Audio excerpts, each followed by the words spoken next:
Good day, everyone. Today I'll be talking to you about Django Without Border, our 10 years journey of open source community in Namibia. My name is Ngazetungue Muheue. I'm a software engineer for a company in Japan. I do remote job, but I'm based in Namibia. I'm a co-founders and contributor of Django and Python Namibia. I'm an open source advocate. I participate into different open source projects, Ubuntu Summit or Ubuntu community, Python and Django community. And I'm one of the co-founder and contributor of DjangoCon Africa and PyCon Africa. Actually, both conference, the whole idea of PyCon Africa and DjangoCon Africa started in Namibia after our third or fourth conference. Then after the conference, we decided that we have to start with the Pan Africa conference, like other conference like DjangoCon US, PyCon US. Then 2019, we started with PyCon Africa in Ghana, Accra. 2023, then Tanzania, Zanzibar for DjangoCon Africa. Okay, I'm from Namibia. Namibia is just a small country in Southern Africa, next to South Africa, Zimbabwe, Botswana, and Angola. We are about 3 million people. We are not a lot in Namibia. And the rest, you can read it for yourself. I don't need to promote Namibia. It's okay. Good. How we built an open source community in 10 years.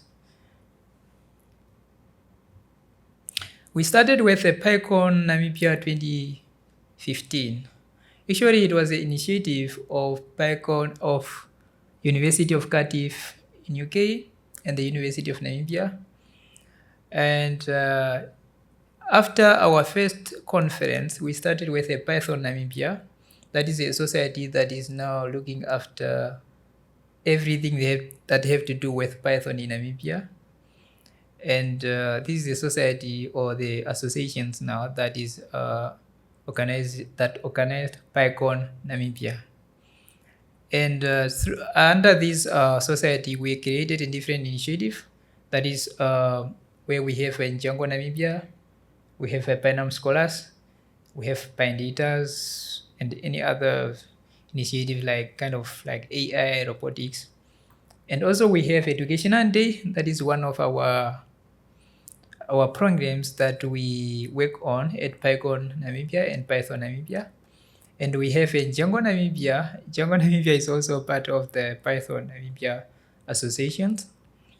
And it's the one that helped us to create a Django Day, which become part of our PyCon Namibia. And we have different community projects that we came up with. Okay, I'll start off with PyCon Namibia. Actually, we are not a lot in Namibia, and this number we estimate that we got 5,000 and more than 5,000 participants, and 50 of these are women. And also we created inclusive space for people to take part into our conference. And we have got people from different marginalized community. And this is the reason why we always have 50% women, because we do this on purpose. In most cases, if we see that maybe out of maybe 40 people apply to give a talk, we make sure that maybe 10 of these or 15 of these are women, unless if they did not meet that criteria. Okay, during PyCon Namibia, we introduced what we call Educational Day. We are very much aggressive when it comes to this. This is part of our community. Actually, what is happening here is that this is a special day that is dedicated to students and the high school learners. What happened is this: we have a program called a Panam Scholars. We spoke with different schools within Namibia, and then we created like a branch of Python Namibia Society at those schools. Now during our conference, they give us students to participate at our conference.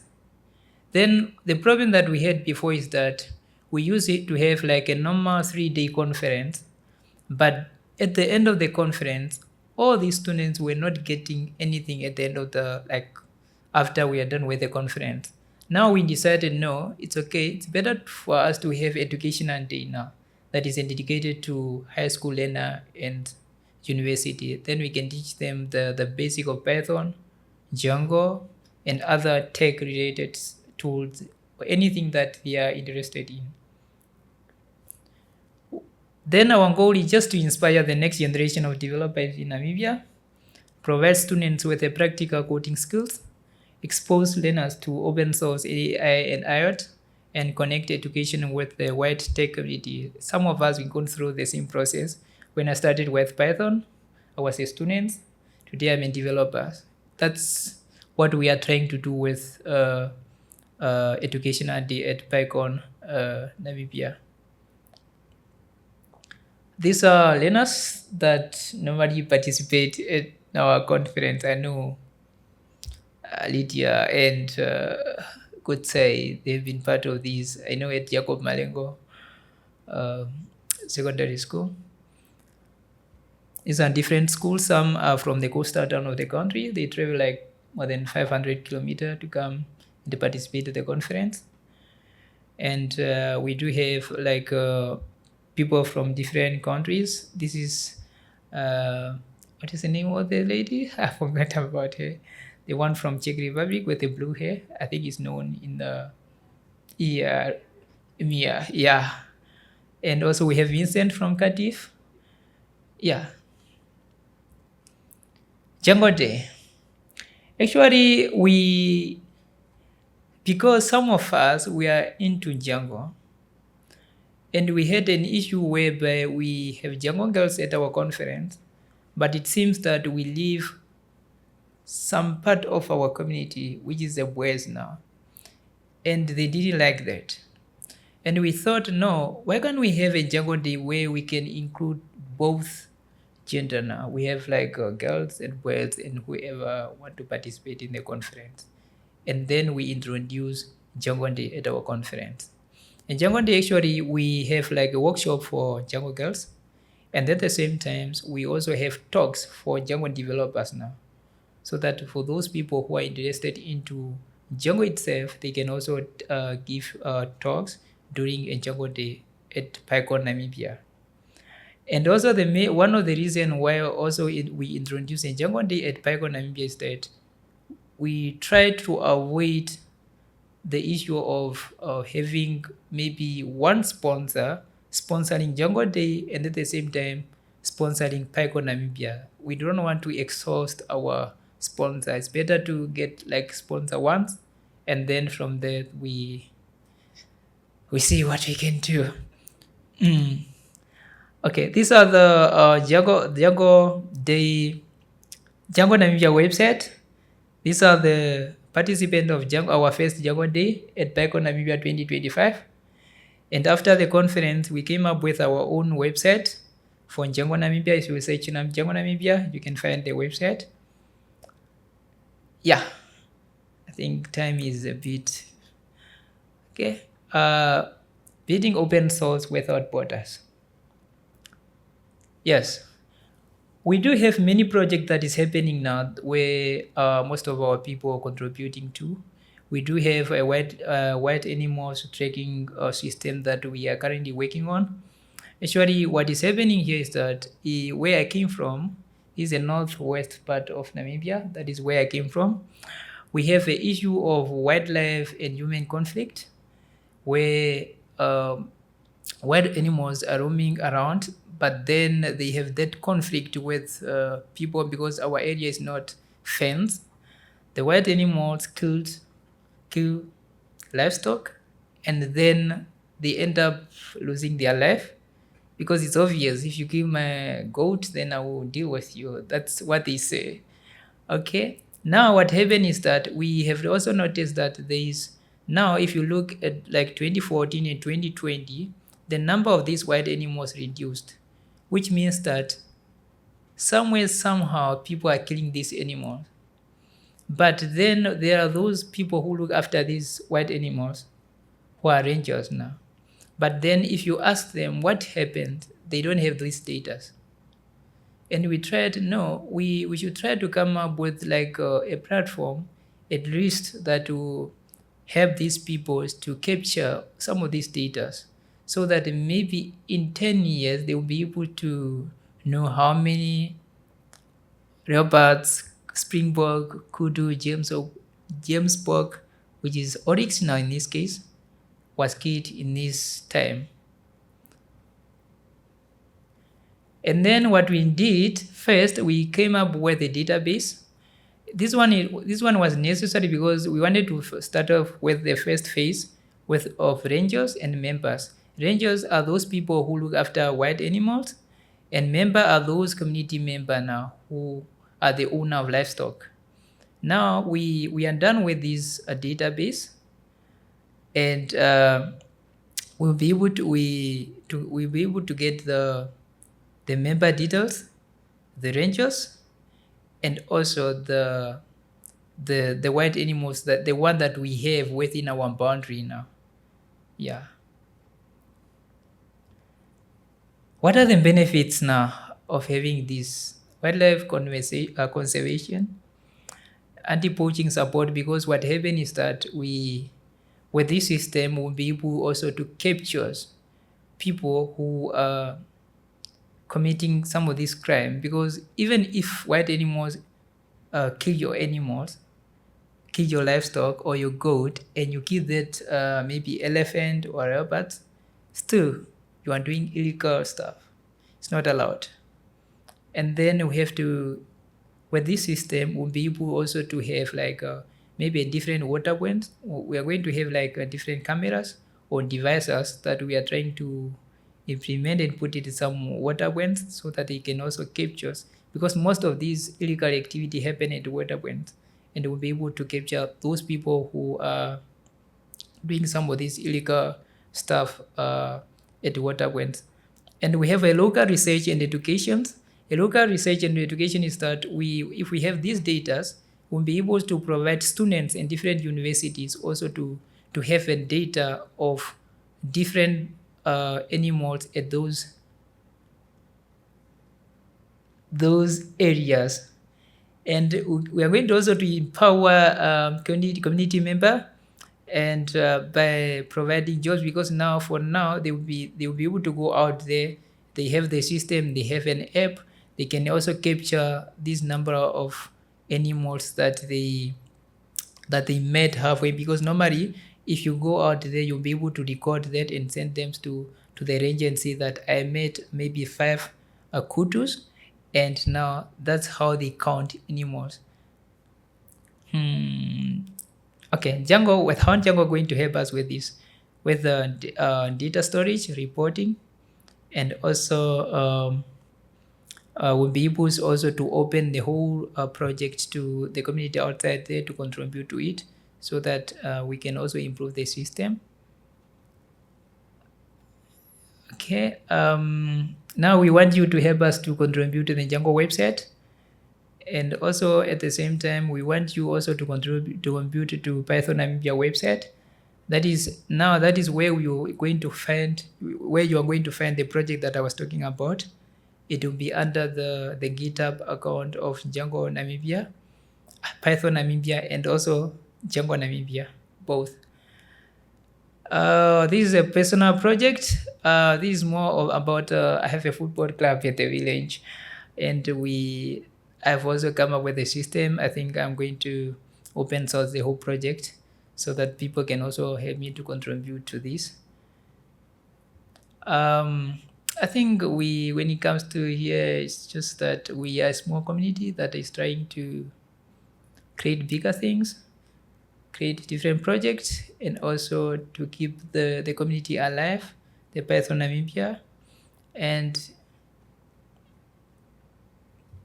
I just need you to contribute to open source and also help us to create a next generation of coders. Because actually at this stage, some of us, we are getting old now. And I have started these things since 2015.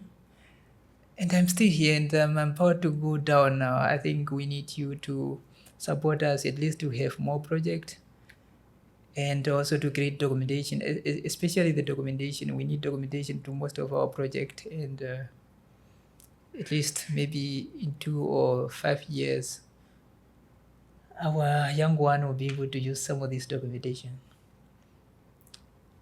I thank you.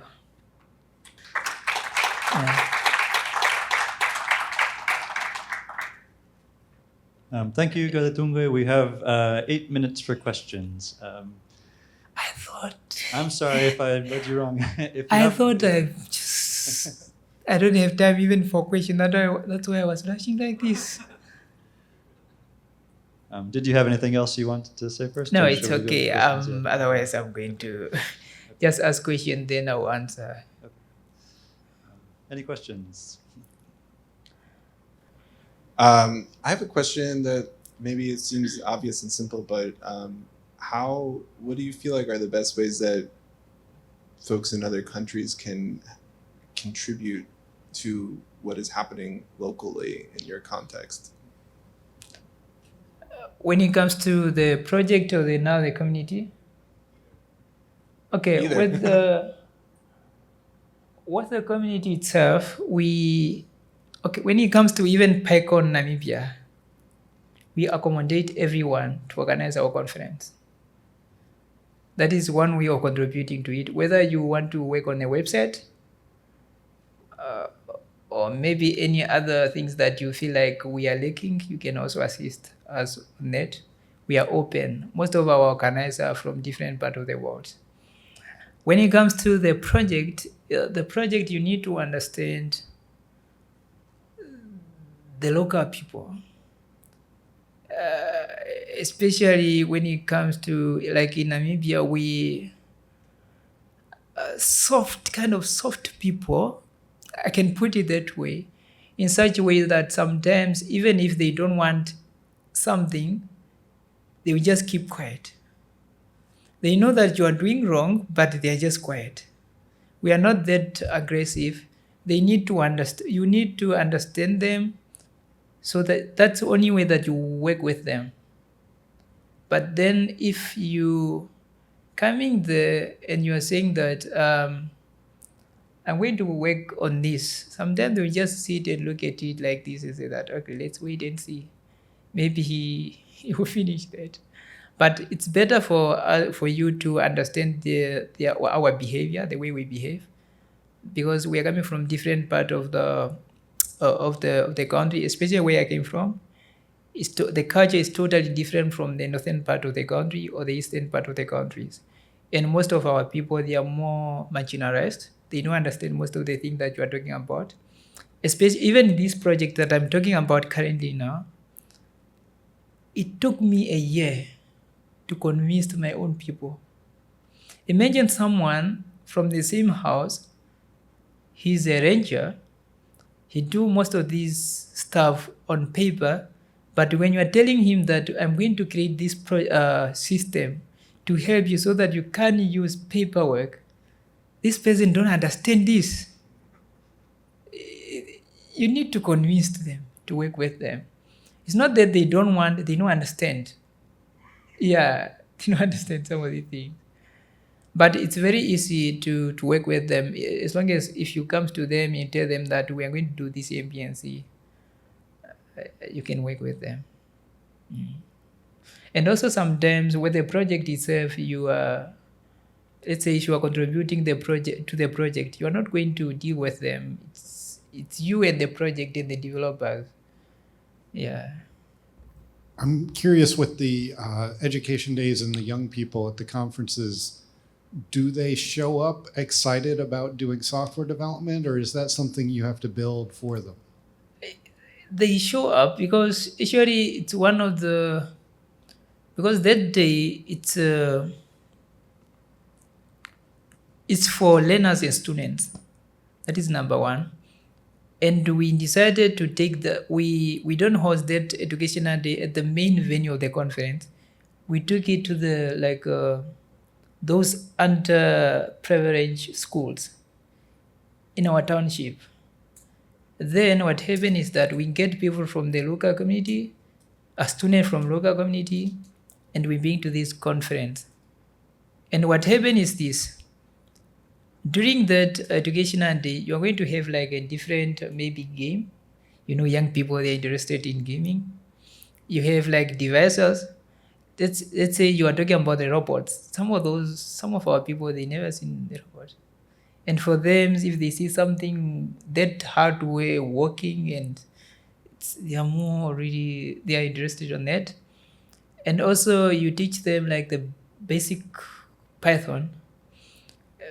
As long as you are explaining to them that, no, I have, let's say, a Facebook. It was built with Django, and at least they will start questioning, now, how did you guys come up with this code? And you have this application that is working. People are communicating from different parts of the world. Our people, they are more curious when it comes to this. And sometimes when you are giving presentation to them, you must expect a lot of questions that you feel like they are not necessary, but they want to know what you are talking about. But if, let's say, for PyCon Namibia, maybe you decide to give a talk there and you want maybe to participate in the educational day, if you have those projects that involve devices, I would advise you maybe to take it, because they want to see some of these things with their own eyes. Talking like this sometimes, it's okay, but yeah. We have time for maybe one more question.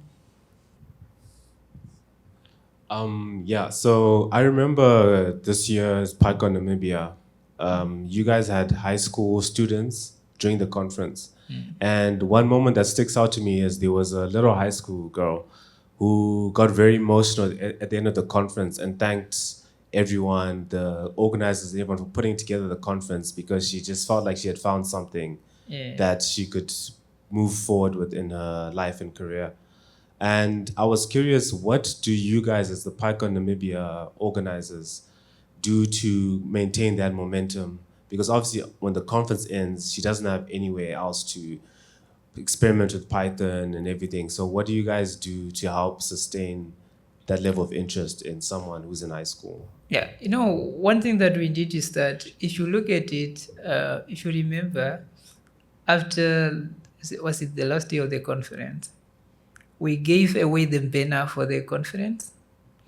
And mostly what we normally do is that if there is something at their school that have to do with Python, it's like they are always motivated that in our lab, we have something from the Python community.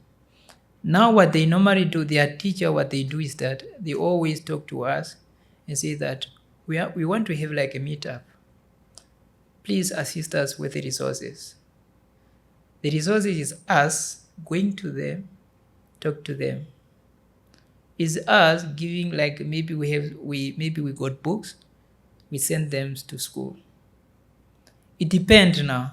And some schools used to have like events, then we can go there and talk about maybe Python. That's how it works. But we've been doing well because we started this 2016, like a Pynam Scholars, because the whole project is called a Pynam Scholars. Yeah, we started this 2016, and we had different schools. Some of us gone through the same process, and we are here. And we do have people in China who are doing maybe doctor, nursing, and all this. They've gone through the same process. But it's not easy. You are dealing with people that belongs to other people. Sometimes you invite these students and you have to convince the parents. Sometimes imagine now this year, I applied to PyCon Africa in South Africa for one student from Office Bay. I had to convince the parent. Still, there's no green light. it's very, the lady is young, I understand, and she was part of PyCon Namibia, but to go to South Africa, the parents don't understand that. He need to trust me, and it's very difficult to convince our people. That's one thing that is like, you find like some students, they take part in our conference, but after a year they are not part of it, because sometimes parents, they do not want their kids, they feel like, no, you go to this event, you missed like a week with your schoolwork, then next day you are not going to go to that event. But now you find like after maybe high school, you find maybe a student coming back to us saying that, no, I'm done with high school, maybe now I can start taking part in, but still we accommodate them. They are part of us. Yeah. And the good thing also is that we involve them into organizing the conference, not at the high level, but when it comes to the maybe going out there, we have flyer, they can post it around the city or the town.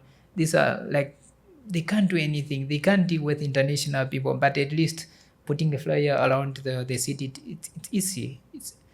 Yeah, those are their contribution, even if they are not doing those technical stuff, but at least they contribute in that way. Thank you very much, Ngazetungue. That is all the time we have. Oh, yeah. Please give him another round.